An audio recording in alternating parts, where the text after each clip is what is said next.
Gülümseten Marifetler YouTube kanalıma hoş geldiniz.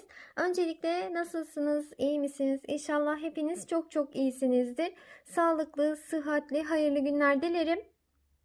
Bugünkü örgü anlatımımda çok pratik ve bir o kadar da kolay bir çorap patik modeli yapımını hep birlikte göreceğiz.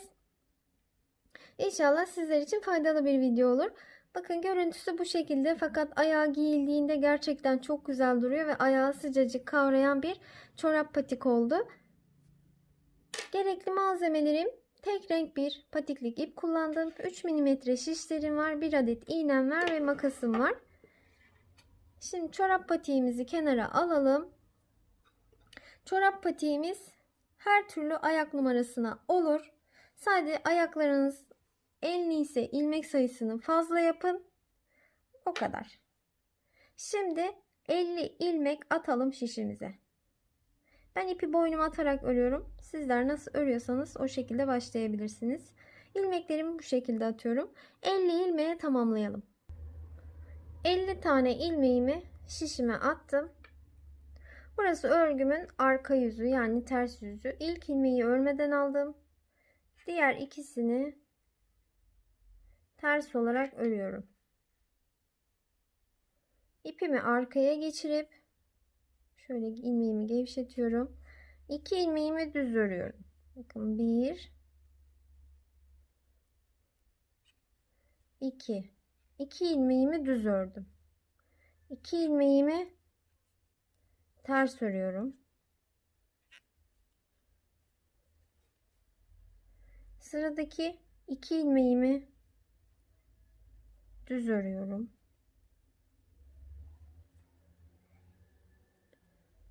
2 ilmeğimi ters örüyorum.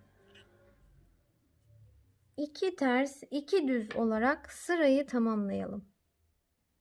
En son 3 tane ilmeğim kaldı. 2 tersimi ördüm. Kalan 3 ilmeği düz örüyorum.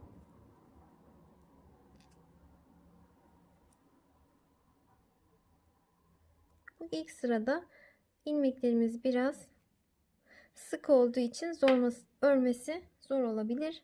Şimdi örgümün ön yüzüne geçtim. Bakın şöyle çizgi çizgi alt kısmı. Burası ön kısmı. Burada ilmekleri göründüğü gibi öreceğim. İlk ilmeği örmeden alıp 2 ilmeğim ters görünüyor. Onları ters örüyorum. Bakın 2 ilmeğim düz görünüyor. Onları düz örüyorum. 1 2 2 ilmeğim ters görünüyor. Onları ters örüyorum.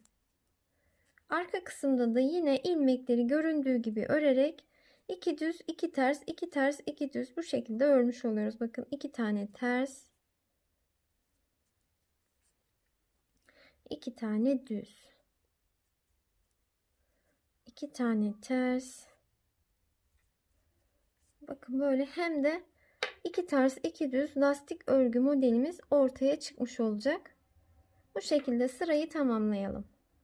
Evet, örgümü tamamladım sıra sonuna kadar. Bakın 2 düz, 2 ters, 2 düz, 2 ters şeklinde model ortaya çıktı. Arkası da önü de hep aynı şekilde olacak. İlmekleri göründüğü gibi öreceğiz. Düz görüyorsak düz, ters görüyorsak ters öreceğiz. Bu şekilde hem önde hem arkada 2 ters, 2 düz lastik örgüyü uygulayarak toplamda 34 santim uzunluğunda ördüm ben. Evet, bakın bu şekilde çorap patiğimin örgüsünü tamamladım. Böyle bakın 2 ters 2 düz bu şekilde ördüm. Şöyle. Şimdi birlikte ölçelim. Bakın tam 34 santim olana kadar ördüm ben. Şu kısmını daha da böyle kalın isterseniz böyle ben geriye kıvırıyorum ayağımda.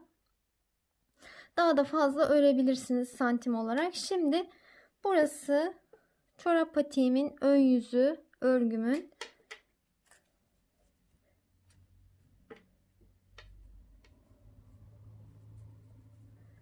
İlk ilmeği örmeden alıyorum. 2 tane ters ilmeğim var.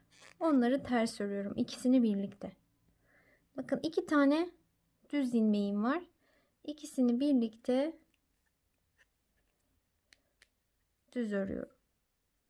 2 tane ters ilmeğim var.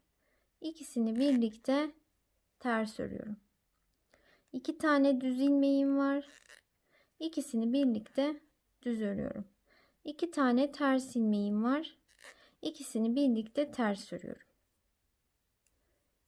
2 tane düz ilmeğim var.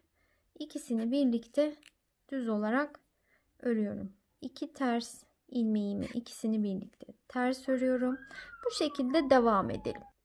En son 2 ilmeğimi bakın düz ördüm. Bir tane ilmeğim kaldı. Onu da düz olarak ördüm. Burası örgümün ön yüzüydü. Şimdi arka yüzüne geçiyorum. Burada ilk ilmeği örmeden aldım. Görünen ilmeğim ters, onu ters ördüm. Görünen ilmeğim düz, onu düz ördüm. Görünen ilmeğim ters, onu ters ördüm. Görünen düz, düz ördüm. Ters görüneni ters ördüm. Böyle ilmekleri göründüğü gibi örelim, tek tek örelim. Örgümün şimdi ön yüzüne geçtim. İlk ilmeği yine örmeden alıyorum. Sonrasında bir ters bir düz ilmeğim var. İkisini birlikte düz örüyorum. Bakın bir ters bir düz ilmeğim var. İkisini birlikte düz örüyorum. İlmekleri 2 düz olarak örelim. Sıra sonuna kadar gelelim. Evet bakın bu şekilde en son 2, 4, 6, 8, 10, 12, 14 tane ilmeğim kaldı. Görüntüsü bu şekilde. Şimdi örgünün arka yüzüne geçiyorum. Arka yüzüne geçtiğimde yine ilk ilmeği örmeden alıp diğer 2 ilmeği ters örüyorum. Diğer 2 ilmeği ters örüyorum. Yine ilmeklerimi eksiltiyorum. 2 ilmeği ters örüyorum. Burası örgümün ters yüzü. 2 ilmeği ters örüyorum. Böyle 2 ters olarak örelim. En son bir ilmeğim kaldı. Onu da düz olarak ördüm.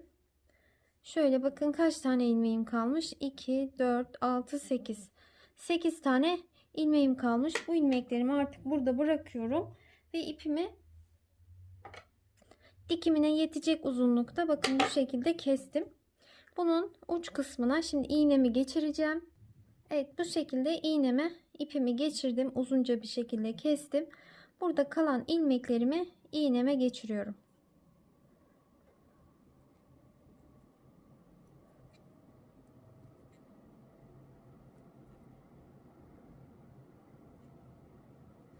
Böyle hepsini tek tek geçirdim.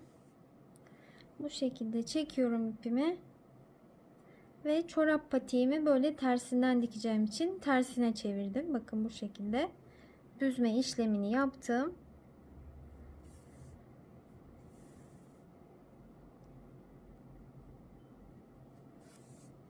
İğnemle de bu şekilde uç kısmını diktim. Bakın bu şekilde tersinden dikeceğim.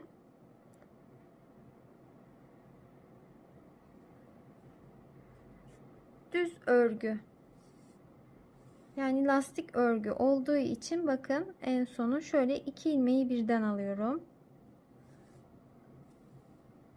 Bakın şu şekilde. Böyle şu uç kısma kadar dikerek gelelim. Evet bakın bu şekilde çorap patiğimin dikimini bitirdim. Düz tarafını çeviriyorum. Bakın parmak uç kısmı gerçekten çok güzel. Hiçbir rahatsızlık vermiyor.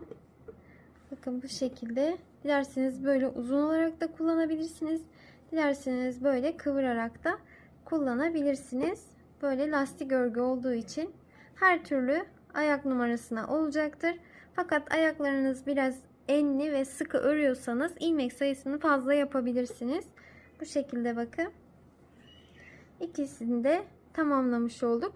Ayakta duruş şeklinde sizler için videonun başına ve sonuna ekleyeceğim. Bir sonraki videolarımda görüşmek üzere. Hoşça kalın. Kendinize çok iyi bakın. Kanalıma abone değilseniz abone olursanız çok sevinirim. Beğeni ve desteklerinizi bekliyorum. Hoşça kalın.